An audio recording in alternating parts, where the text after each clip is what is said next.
Hello everyone, कैसे हैं आप सभी लोग। तो आज का टॉपिक है हमारा जनरल साइंस इंपोर्टेंट क्वेश्चंस, यानी कि आज हम साइंस के कुछ इंपोर्टेंट क्वेश्चंस देखेंगे दोस्तों। और आज का ये वीडियो आपके रेलवेज एग्जाम के पॉइंट ऑफ व्यू से काफी इंपोर्टेंट होने वाला है, इसलिए वीडियो को एंड तक देखना। तो चलो दोस्तों शुरू करते हैं अपना टॉपिक। तो पहला क्वेश्चन ये है, who discovered the fermentation process. दोस्तों फर्मेंटेशन ये एक अल्कोहल बनाने का प्रोसेस होता है। तो इस प्रोसेस को सबसे पहले किसने डिस्कवर किया था, बताइए दोस्तों। इंपोर्टेंट क्वेश्चन है, तो इसका आंसर है ऑप्शन है लुईस पास्चर। तो लुईस पास्चर ने दोस्तों सबसे पहले फर्मेंटेशन के प्रोसेस को परफॉर्म किया था, इस बात को ध्यान रखेंगे। Now question number 2, which of the following acid present in the apples. दोस्तों एप्पल्स में कौन सा एसिड पाया जाता है, बताइए। इंपोर्टेंट क्वेश्चन है ये भी। तो इसका आंसर है ऑप्शन डी, मैलिक एसिड। यानी कि हमारे एप्पल्स वगैरह में दोस्तों मैलिक एसिड पाया जाता है, ठीक है ना, इस बात को ध्यान रखेंगे। नाउ क्वेश्चन नंबर 3 दोस्तों, most important, how many molecules of water are present in one molecule of washing soda. दोस्तों हमारे वॉशिंग सोडा के एक मॉलिक्यूल में कितने वाटर के मॉलिक्यूल्स पाए जाते हैं, बताइए दोस्तों। Important question. तो इसका आंसर है 10। यानी कि वॉशिंग सोडा के एक मॉलिक्यूल में दोस्तों टोटल 10 वाटर के मॉलिक्यूल्स पाए जाते हैं, जिसका केमिकल फॉर्मूला होता है Na2CO3 डॉट 10H2O। ठीक है ना दोस्तों, ये क्या है हमारा वॉशिंग सोडा का केमिकल फॉर्मूला, जिसमें Na2CO3 क्या हुआ, वॉशिंग सोडा, और इसमें कितने वाटर के मॉलिक्यूल्स है, 10। तो इस बात को ध्यान रखेंगे मेरे दोस्तों कि वॉशिंग सोडा के एक मॉलिक्यूल में टोटल 10 वाटर के मॉलिक्यूल्स पाए जाते हैं। इंपॉर्टेंट क्वेश्चन है, पूछा गया है कितनी बार, ठीक है ना। नाउ क्वेश्चन नंबर 4, बताइए दोस्तों, आप क्लास 10 से पढ़ते आ रहे हैं कि आइसोटोप्स क्या है, बताइए। ये भी इंपॉर्टेंट क्वेश्चन है और ये भी पूछा गया है कितनी बार, बताइए। तो पढ़ते हैं यहाँ पे, पहला same atomic mass but different atomic number, नहीं। दूसरा different atomic number and atomic mass, नहीं। Same atomic number and atomic mass, no. Now option D, same atomic number but different atomic mass, yes. यानी कि isotopes दोस्तों ये ऐसे atoms होते हैं जिनका एटॉमिक नंबर तो सेम होता है बट एटॉमिक मास क्या होता है इनका, डिफरेंट होता है। तो ऐसे एटम्स को कहा जाता है आइसोटोप्स, ठीक है दोस्तों। इन बातों को ध्यान रखेंगे। तो यहाँ पे आपको दो बातें ध्यान रखनी है जो आपके एग्जाम के पॉइंट ऑफ व्यू से इंपॉर्टेंट है। पहला, ऐसे एटम्स जिनका एटॉमिक नंबर सेम हो बट एटॉमिक मास डिफरेंट हो, वो कहलाते हैं आइसोटोप्स। और दोस्तों ऐसे एटम्स जिनका एटॉमिक नंबर डिफरेंट हो बट एटॉमिक मास सेम हो, वो कहलाते हैं आइसोबार्स। इन दो बातों को ध्यान रखना है, इंपॉर्टेंट है, इस बात को लिख लो, ठीक है ना दोस्तों। Now question number 5, what does the C stands in Einstein's equation. दोस्तों जो आइंस्टीन की जो थ्योरी ऑफ रिलेटिविटी जो इक्वेशन है, E equals to mc square, इसमें दोस्तों जो C है इसका मतलब क्या है, candela, speed of light, constant या पोटेंशियल एनर्जी। तो इसका आंसर है दोस्तों option B, speed of light. तो इस बात को ध्यान रखेंगे कि जो आइंस्टीन की जो इक्वेशन है E equals to mc square, जिसमें जो C है इसका मतलब होता है दोस्तों स्पीड ऑफ लाइट, ठीक है ना।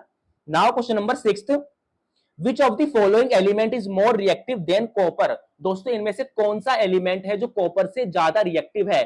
दोस्तों आपने क्लास 10th में रिएक्टिविटी सीरीज पढ़ी होगी, जिसमें देख के हम ये पता करते हैं कि कौन सा एलिमेंट किससे ज्यादा रिएक्टिव है, ठीक है दोस्तों। तो आपको इसमें बताना है दोस्तों कि कॉपर से ज्यादा कौन सा रिएक्टिव एलिमेंट है इनमें से, जिंक, गोल्ड, प्लेटिनम या सिल्वर। तो इसका आंसर दोस्तों ऑप्शन है जिंक। तो दोस्तों जिंक जो होते हैं वो हमारे कॉपर से ज्यादा रिएक्टिव होते हैं, इस बात को ध्यान रखेंगे, ठीक है दोस्तों, कि जिंक जो होते हैं वो कॉपर से ज्यादा रिएक्टिव होते हैं, क्योंकि जिंक जो होते हैं दोस्तों वो रिएक्टिविटी सीरीज में कॉपर से ऊपर होते हैं, इसलिए, ठीक है दोस्तों।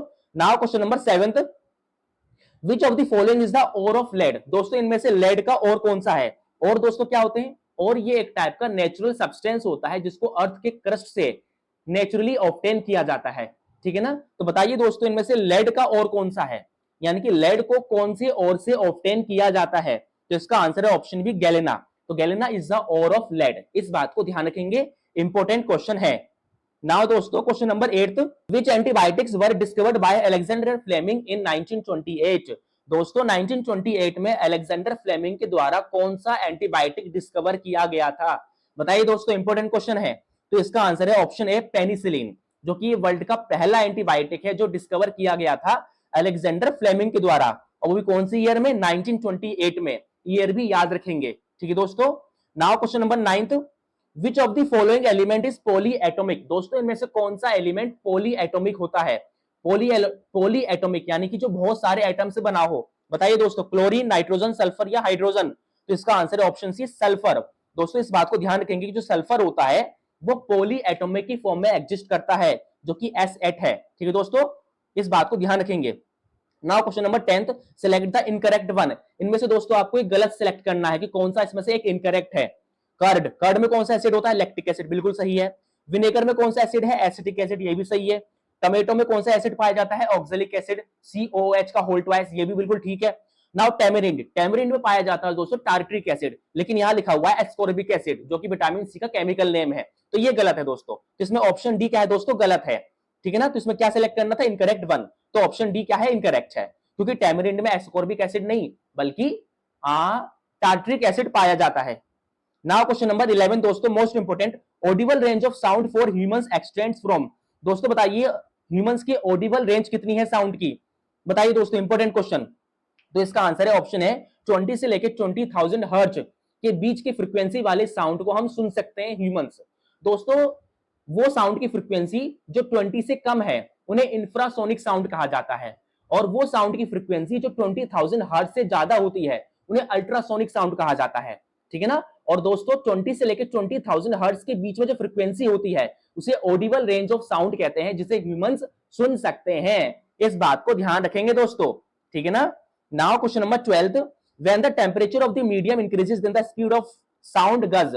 दोस्तों अगर हम मीडियम के टेंपरेचर को बढ़ाते हैं तो साउंड के स्पीड पे क्या इफेक्ट पड़ेगा? बताइए दोस्तों, मीडियम के टेंपरेचर को बढ़ाने पे साउंड की स्पीड दोस्तों बढ़ेगी या घटेगी, या इसमें कुछ इफेक्ट नहीं पड़ेगा? बताइए दोस्तों क्या आंसर होगा इसका? तो इसका आंसर है ऑप्शन ए, इंक्रीज। दोस्तों अगर हम मीडियम के साउंड को अगर हम मीडियम के टेंपरेचर को अगर बढ़ाते हैं तो इससे साउंड की स्पीड बढ़ती है दोस्तों, क्योंकि जो स्पीड ऑफ साउंड है वो डायरेक्टली प्रोपोर्शनल होता है टेंपरेचर के। इस बात को ध्यान रखेंगे। ठीक है दोस्तों। Now question number 13, which of the following is a weak base. दोस्तों इनमें से कौन सा कमजोर बेस होता है? दोस्तों वीक बेस क्या होते हैं? ये ऐसे बेस होते हैं जिन्हें अगर हम हाइड्रोलाइज करें या इनको आयनाइज करें वाटर में तो ये कंप्लीटली आयनाइज नहीं होते, और कंप्लीटली आयनाइज होके OH माइनस नहीं देते। ठीक है ना दोस्तों, तो इनमें से कौन सा कमजोर बेस है? बताइए दोस्तों। NaOH नहीं, NaOH एक स्ट्रॉन्ग बेस है। KOH ये भी एक स्ट्रॉन्ग बेस है। CaOH का होल ट्वाइस ये भी एक ठीक ठाक स्ट्रॉन्ग बेस है। तो बचा कौन सा? ऑप्शन बी, NH4 यानी कि अमोनियम हाइड्रोक्साइड। ये क्या है? एक टाइप का कमजोर बेस है। ठीक है ना, इस बात को ध्यान रखेंगे। Now question number 14, what is the name of middle layer of the human heart. दोस्तों ह्यूमन के हार्ट के मिडल लेयर का नाम क्या है? बताइए दोस्तों, इंपोर्टेंट। तो इसका आंसर है ऑप्शन ए, मायोकार्डियम। ठीक है ना, तो मायोकार्डियम क्या है? ह्यूमन के हार्ट की मिडल लेयर है। ठीक है ना। एपिकार्डियम दोस्तों क्या है? ये सबसे आउटर लेयर मानी जाती है ह्यूमन के हार्ट की, और एंडोकार्डियम सबसे अंदर वाली लेयर है, एंड मायोकार्डियम ह्यूमन के हार्ट की मिडल लेयर है। इसी बात को ध्यान रखेंगे, और इसी मिडल लेयर में हमारी हार्ट की कार्डियक मसल प्रेजेंट होती है। एंड नाउ क्वेश्चन नंबर 15 दोस्तों, in which fluid brain and spinal cord is present. दोस्तों कौन से फ्लूइड में हमारा ब्रेन और स्पाइनल कोड प्रेजेंट होता है? मोस्ट इंपोर्टेंट क्वेश्चन दोस्तों। तो इसका आंसर है ऑप्शन बी, सेरिब्रोस्पाइनल फ्लूइड, यानी कि जो हमारा ब्रेन है दोस्तों वो सेरिब्रोस्पाइनल फ्लूइड में प्रेजेंट होता है, और इसी सेरिब्रोस्पाइनल फ्लूइड की वजह से हमें हमारा ब्रेन लाइट लगता है। क्योंकि दोस्तों क्योंकि हमारे ब्रेन का जो वेट है वो 1.5 किलो के आसपास होता है। अगर हम किसी 1.5 किलो की चीज को अपने सर पे रखते हैं तो काफी भारी सा महसूस होता है। तो हमें ब्रेन भारी सा क्यों नहीं महसूस होता?